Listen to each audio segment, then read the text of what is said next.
ये कहानी है रामपुर नामक गांव की। इस गांव में एक बहुत ही गरीब कुमार रहा करता था। उसका नाम था महेश। महेश के पास ज्यादा संपत्ति नहीं थी। उसके पास बस थोड़ी सी ही जमीन थी। वो उसे जमीन में बहुत ही ज्यादा मेहनत करता था। उसके खेत में बगीचा था। वो फल फ्रूट को बेचकर अपना गुजारा किया करता था। वाह, कितना सुंदर बगीचा है मेरा। इसको कहीं मेरी ही नजर ना लग जाए। इसके अंदर अब तो फल भी पक चुके हैं। इनको बाजार ले जाकर बेचना चाहिए। मैं कल ही इनको बेचकर आता हूँ।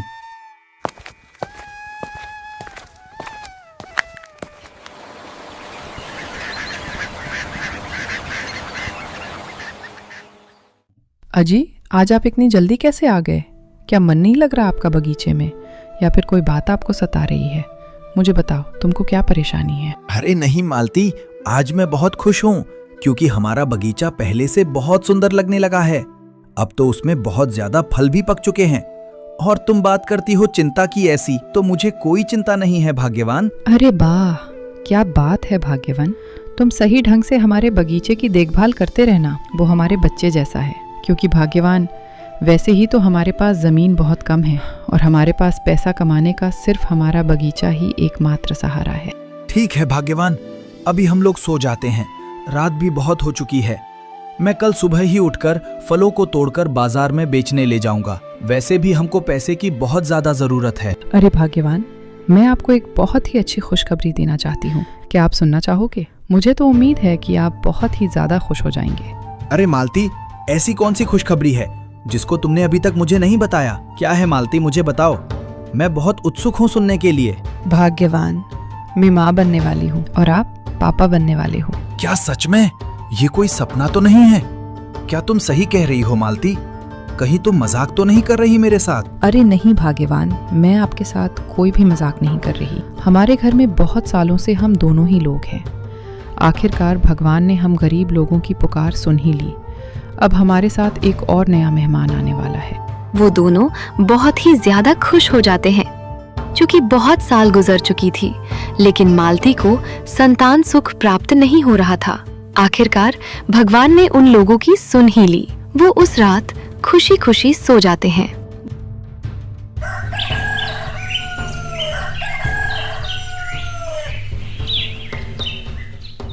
दूसरे दिन महेश उठकर अपनी टोकरी को लेकर अपने बगीचे की ओर निकल जाता है और बगीचे में पहुंचकर फलों को तोड़ने लगता है।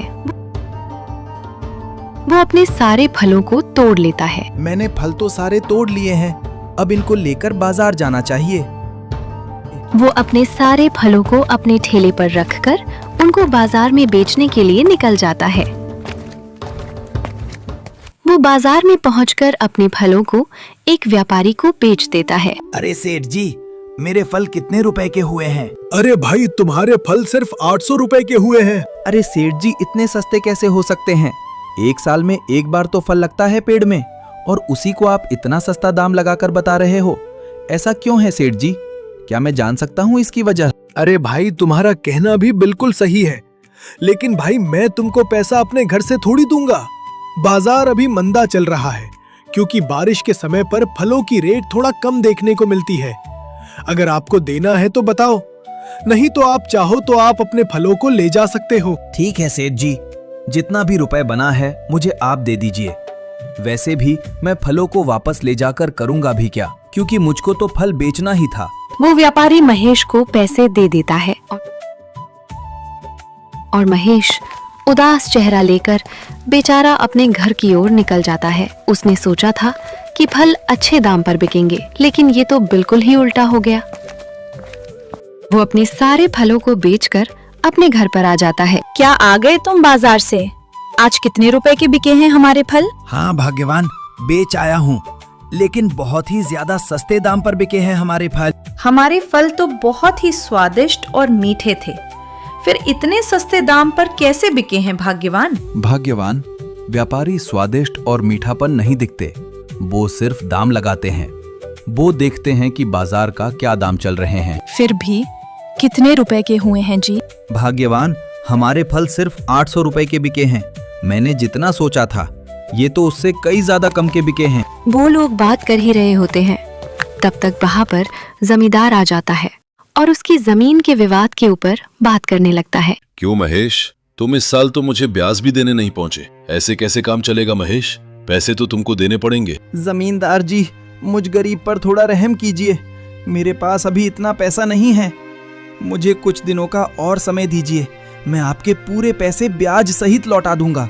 ठीक है, तुम ही बताओ तुमको कितना समय और चाहिए। जमींदार जी, मुझे बस 1 साल का और वक्त दे दीजिए।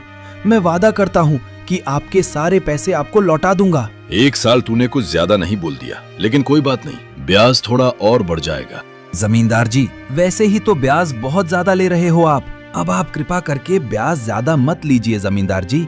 देख भाई, अगर तुझे ब्याज ज्यादा लग रहा है तो कोई बात नहीं, अभी मेरे सारे पैसे मुझे लौटा सकता है। अगर अभी पैसा नहीं देगा तो ब्याज तो बढ़ेगा ही बढ़ेगा। महेश बेचारा मजबूर था क्योंकि उसके पास ज्यादा जमीन भी नहीं थी कि वो जमींदार को पैसे दे सके, इसलिए वह मजबूरी बस हाँ कर देता है। ठीक है जमींदार जी, जैसी आपकी मर्जी। भाग्यवान, अब हम लोग इतना रुपए जमींदार जी को कहाँ से देंगे? हमारे फल तो बहुत ही सस्ते दाम पर बिकते हैं। हाँ मालती, तुम कह तो ठीक ही रही हो। मैं कुछ करता हूँ। ये महेश वैसे भी तो कंगाल ही हो चुका है। इसके पास थोड़ा बहुत सहारे के लिए इसका बगीचा ही इसके पास है। क्यों ना उस बगीचे को ही काट दिया जाए। मलखान महेश पर बहुत ही ज्यादा जलता था। बेचारा महेश वैसे ही तो गरीब था और ऊपर से ये भी उसके सताने चल पड़ता है।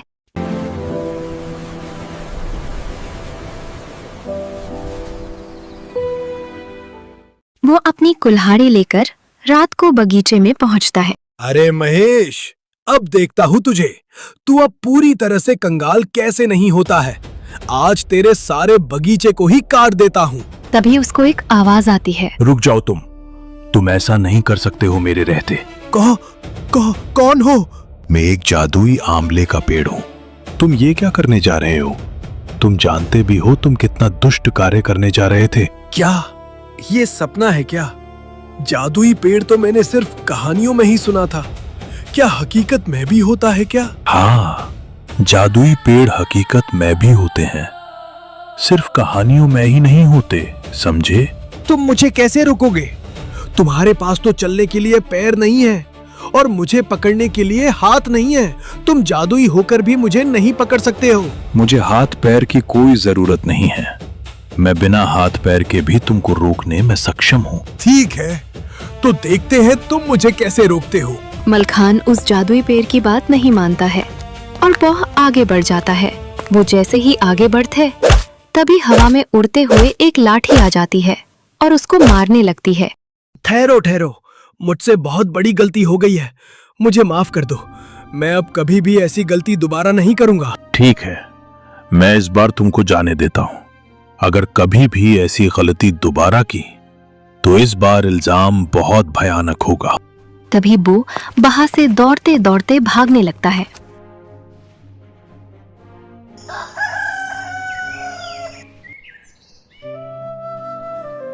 अरे भाग्यवान, आज तो मार ही डाला रे। इतनी बेरहमी से कौन मारता है भला?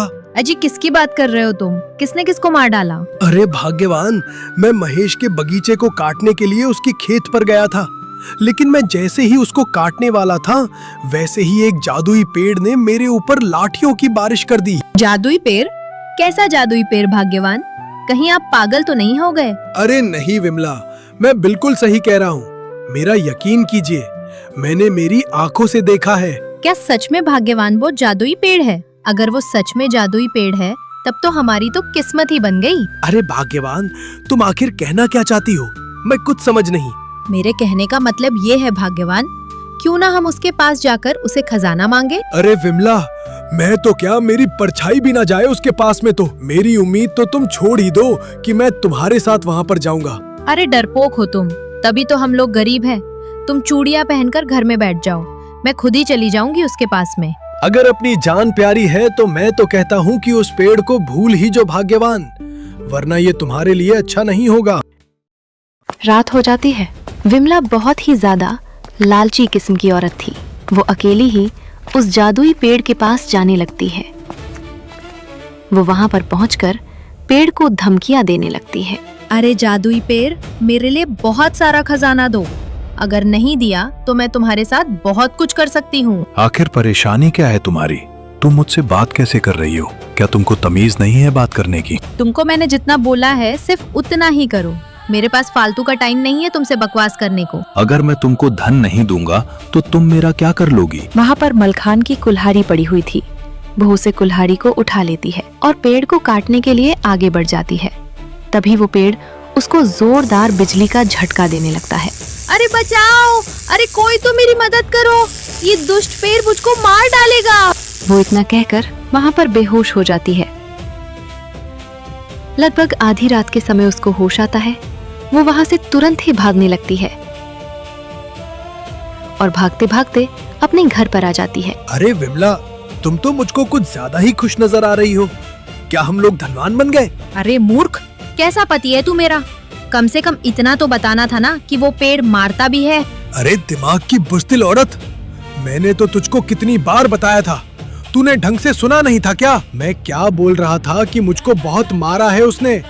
तू लालच में इतनी आंधी हो चुकी थी कि तुझको धन के सिवाय कुछ नजर ही नहीं आ रहा था। अब आया मजा तुझको। हे भगवान, इसके सारे पेड़ नष्ट हो जाए। बहुत मारा है रे मुझे आज। वो पेड़ उन दोनों को बहुत ही ज्यादा ताड़ना देता है। तभी अचानक गांव में बहुत ही ज्यादा हवा चलने लगती है। तूफान आ जाता है। अरे भाग्यवान, अचानक ये इतना तेज तूफान कहाँ से आ गया? भाग्यवान, तुमको क्या परेशानी हो रही है तूफान से? तूफान चल रहा है तो चलने दो, हमको उससे क्या करना? अरे मालती, इस आंधी की वजह से कहीं हमारा बगीचा नष्ट ना हो जाए। कुछ नहीं होगा भाग्यवान, तुम ऐसे ही चिंता करते रहते हो। उसकी पत्नी उसको धैर्य दिलाती है, लेकिन उसको अपने बगीचे की बहुत ही ज्यादा चिंता सता रही थी। वो उस रात सो जाते हैं।